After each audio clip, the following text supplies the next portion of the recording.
하나님 아버지 감사합니다. 우리 아버지 하나님 오늘도 좋은 날 주시고 귀한 생명의 말씀 은혜의 말씀 증거할 수 있도록 인도하여 주신 아버지 하나님 은혜를 감사합니다. 이 시간 아버지 귀한 말씀을 증거하고자 하오니 성령 하나님께서 도와주시고 인도하여 주셔서 말씀을 전하는 자나 받는 자가 은혜되는 시간 되도록 하나님 역사하여 주시옵소서. 아멘. 예수님의 이름으로 기도하옵나이다. 아멘. 아멘. 오늘 하나님의 말씀은 마태복음 5장 4절 말씀입니다. 마태복음 5장 4절. 애통하는 자는 복이 있나니 그들이 위로를 받을 것임이요. 아멘. 애통하는 자는 복이 있나니 그들이 위로를 받을 것임이요. 오늘 하나님 말씀의 제목은 애통하는 자의 복입니다. 산상수훈 두 번째 말씀입니다. 산상수훈 8복 중에서 두 번째 말씀, 애통하는 자의 복입니다. 애통하는 자에 대해서 우리 하나님께서는 심령이 가난한 자와 겸손한 자, 그리고 하나님의 은혜가 아니면 심령이 가난하거나 애통하는 것은 이룰 수 없지만 우리 하나님께서 심령이 가난한 자와 애통한 자에게 천국을 선물로 주심하고 약속하고 계십니다. 애통이라 하는 말은 헬라어로 펜데오라는 말인데, 이 동사는 사랑하는 사람, 즉 가족이 사망할 때 느끼는 슬픔과 애도하는 것을 말하고 있습니다. 예수 그리스도의 죽음을 애통하는 사람들에 대해서 이 펜데오는 이럴 때 사용했습니다.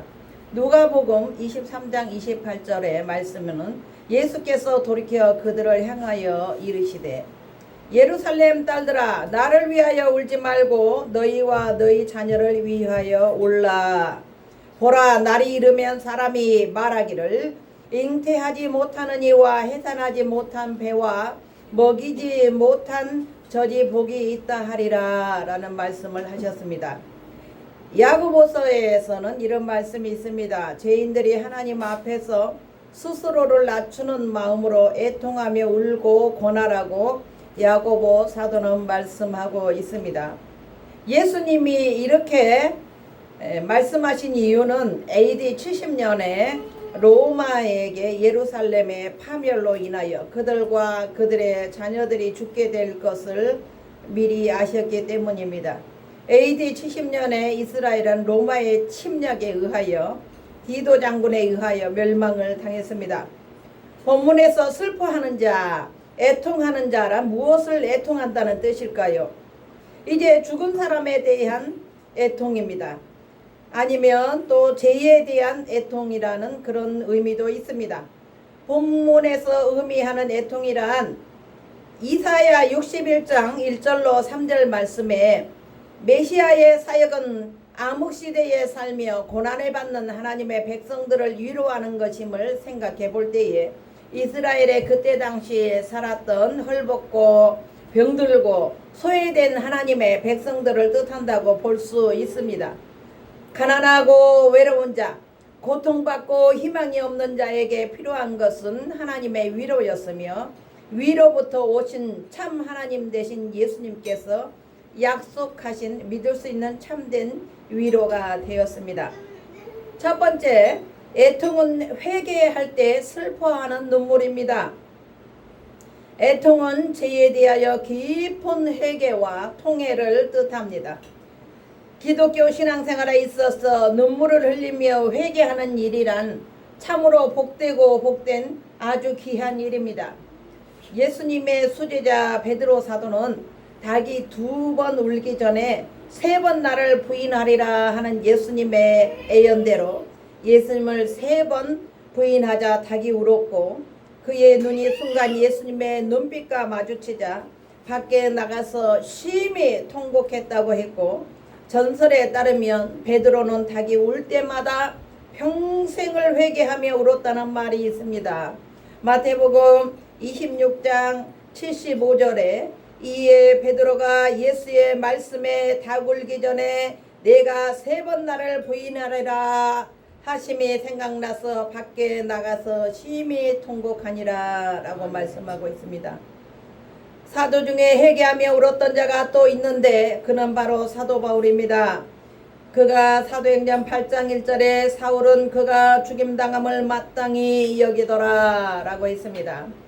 사울은 스데반 집사가 돌로 쳐 죽음을 당할 때 그는 옆에 서서 마땅히 여겼다고 했습니다. 사도행전 9장 4절에 사울아 사울아 내가 어찌하여 나를 박해하느냐라는 예수님의 음성을 듣고 밝은 태양이 눈에 비추어짐으로 눈이 멀었습니다. 아나니아란 사람에게 가서 안수를 받고 눈에서 비늘이 벗겨진 후에 바울은 세상이 다시 보이고 예수님이 다시 보였습니다. 이제 바울은 평생을 회개하면서 복음을 전하는 사도로 하나님 앞에 헌신했습니다. 나는 만삭 되지 못하여 난 자와 같다라고 고린도전서 15장 8절에 말씀했습니다. 맨 나중에 만삭되지 못하여 난 자와 같은 내게도 보이셨느니라 라는 말씀이 있습니다. 고린도전서 15장 31절에 나는 날마다 죽노라 죄인 중에 내가 괴순이라 라는 늘 회개의 흔적들이 사도 바울의 글에는 보입니다. 두 번째, 구약에서 눈물을 많이 흘린 사람이 있습니다. 시편 56편 8절에 말씀하기를 나의 유리함을 주께서 계수하셨사오니 나의 눈물을 주의 병에 담으소서. 다윗은 어린 나이에 사무엘에게 왕으로 기름 부음을 받고 약 15년간 사울의 칼을 피해서 도망자의 삶을 눈물을 흘리면서 살았고 바세바와의 사이에서 첫 아들이 죽음을 앞두고 병을 앓고 있을 때에 금식하며 눈물을 흘렸고 나단 선지자로부터 책망을 받은 후 회개의 눈물로 침상이 뜰 정도로 울었다고 했으며 자신을 죽이고 왕이 되려고 했던 아들 압살롬이 죽자 슬프게 울었습니다. 사무엘하 19장 33절에 구약에 또 아들 때문에 울었던 사람이 있으니 바로 야곱입니다. 창세기 37장 34절 35절 자기 옷을 찢고 굵은 배로 허리를 묶고 오래도록 그의 아들을 위하여 애통하니 그의 모든 자녀가 위로하되 그가 위로를 받지 아니하며 이르되 내가 슬퍼하며 수월로 내려가 아들에게로 가리라 하고 그의 아버지가 그를 위하여 울었도다 라는 말씀이 있습니다. 이에 유다는 날마다 우는 아버지를 피해서 이방 땅에 홀로 독립해 나간 듯 보입니다. 세 번째, 눈물의 선지자 에레미야를 생각할 수가 있습니다. 에레미야가 1장 2절에 에레미야의 예언대로 유다는 결국 바벨론에 의해 멸망을 받게 됩니다. 에레미야는 예루살렘이 함락되고 불타는 장면들을 바라보고만 있어야 하는 자신의 처지가 너무나 안타까워서 슬픈 노래를 불렀습니다.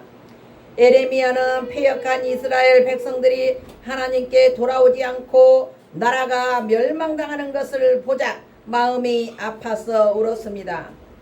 에레미야 애가는 눈물로 써내려간 애통의 시를 성경으로 쓴 책이 에레미야 애가입니다. 시편 51편 17절에 말씀하기를 하나님께서 구하시는 제사는 상한 심령이라 하나님이 상하고 통회하는 마음을 주께서 멸시하지 아니하시리이다 라는 말씀이 있습니다.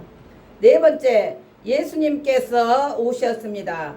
요한복음 11장 35절에 예수께서 눈물을 흘리시더라 라는 말씀이 있습니다. 예수님은 친구였던 나사로의 죽음을 슬퍼하시며 눈물을 흘리셨습니다. 예수님은 나사로가 병들어 죽게 되었다는 소식을 들으시고 11장 4절에 이 병은 죽을 병이 아니라 하나님의 영광을 위하며 하나님의 아들이 이로 말미암아 영광을 받게 하려 함이라. 이 말씀을 하신 후에 위독하다는 증거를 받으시고 그곳에 이틀을 더 유하셨다고 했습니다.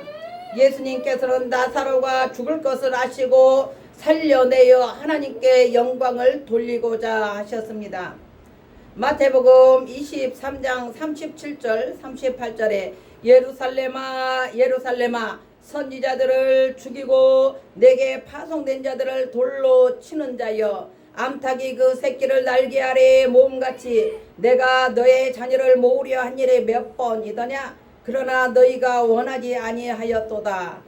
보라, 너희 집이 황폐하여 버려진 바 되리라 라고 말씀했습니다. 아멘. 예수님께서 이 땅에 오셔서 예루살렘을 구원하시려고 수없이 복음을 전파하시고 병든 자를 치료하시고 사랑하시고자 시도하셨건만, 예루살렘 주민들은 예수님을 배척할 뿐만 아니라 누가복음 13장 31절에는 예수님을 죽이겠다고 헤롯이 찾고 있다고 기록하고 있습니다.